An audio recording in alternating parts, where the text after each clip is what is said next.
Father, we thank you that, as we have said from the very beginning, that you are at work in your church to establish your kingdom in the earth.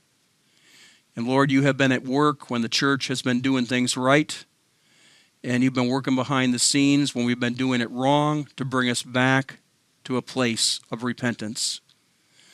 And Lord, I want to stand and to sit, as it were, in your presence today and to say, forgive me, Lord, for any hurt that I might have done to your body through a judgmental attitude in my own heart and my own life.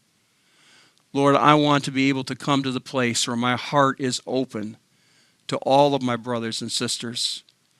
I know that true unity could never mean that we're going to say it exactly the same way, that we're going to preach it exactly the same way. There's always going to be differences. But Lord, help us to have an open heart to all those who are true Christians.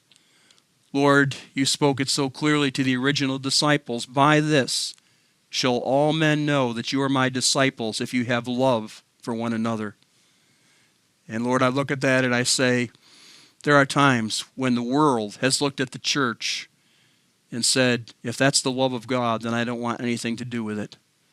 Forgive us, Lord, for anything that we have done to create that kind of division, to create that kind of schism. Lord, we want to say today that we embrace you and we embrace the whole of your body. We even embrace that part of your body that sees it differently and does it differently and preaches it a little differently than we do. We say, give us a true heart of love.